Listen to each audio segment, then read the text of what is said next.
Hello అండి, welcome to my channel. ఈరోజు మనము చండీమాత గురించి తెలుసుకుందాం. చండీమాత 8వ రోజు. మేధా ఋషేంద్రుడు దేవి మహత్యాన్ని వివరించిన వైన్యం ఇలా సాగుతుంది. మనం ఇప్పుడు కథ ప్రారంభం చేద్దాము. అసలు ఆమె ఎక్కడి నుంచి వచ్చింది, దేని వల్ల వచ్చిందో మనం తెలుసుకుందాం. రాక్షసులకు మహిషాసురుడు, దేవతలకు పురేంద్రుడు రాజులుగా ఉన్నారు. ఇద్దరి మధ్య ఉన్న వైరం తారాస్థాయికి చేరి ఘోర యుద్ధం ఆరంభమైంది.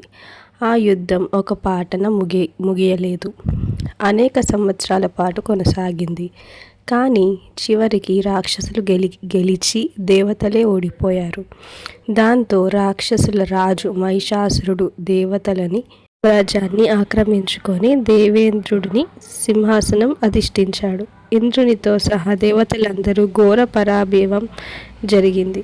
వారంతా బ్రహ్మదేవుని నాయకత్వంలో శివకేశవుల వద్దకి వెళ్ళి తమ బాధలను వివరిస్తూ రాక్షసులు తమను ఎన్ని కష్టాలు పెడుతున్నారో, వారి దౌర్జన్యం ఎంత మీరుతున్నారో, తాము ఎంత నరకం అనుభవిస్తున్నారో వివరించారు.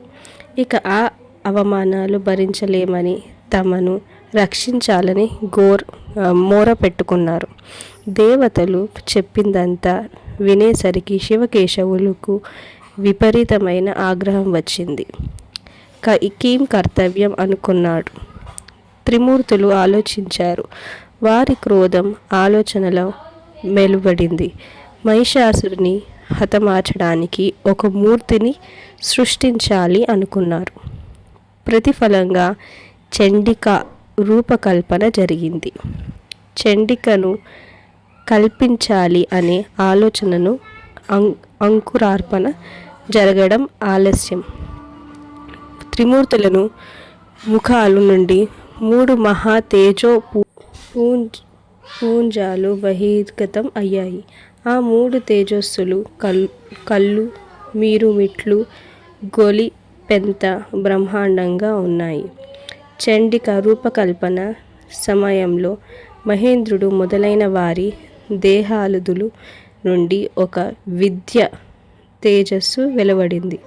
తర్వాత దేవతలందరూ శరీరాల నుండి కూడా తేజస్సు రాశులుగా బహిర్గతం అయ్యింది. అటు త్రిమూర్తులు, ఇటు తక్కిన దేవతలు నుండి వెలువడిన మహా తేజస్సు అంతా కలిసి ఒక స్త్రీ రూపం అవతరించింది. సహజంగానే ఆ నారీమూర్తి దివ్య తేజస్సుతో ముల్లోకాలు ప్రకాశవంతమైనవి. అలా మూర్తి భవించిన వదనంలో శివ తేజస్సు, కేశాలతో యమ తేజస్సు, చేతుల్లో విష్ణుమూర్తి కాంతి, జగనంలో వరుణ కాంతి, నితంబ భాగంలో పృథ్వీ తేజము, ఇంకా బ్రహ్మదేవుడు, చంద్రుడు, ఇంద్రుడు, సూర్యుడు, కుబేరుడు, వసువులు తదితర సర్వదేవతల ప్రకాశాలు కలిసి అసమాన ప్రతిభావంతురాలిగా ఏర్పడింది ఆ దివ్య చండిక. ఇదే అండి, ఈ అవతారం ఎలా వచ్చిందో, ఎందుకు వచ్చిందో తెలిసింది కదా. Thank you. ఈ వీడియో మీకు నచ్చినట్టయితే like, share and subscribe to my channel. Om Shri మాత్రే నమః.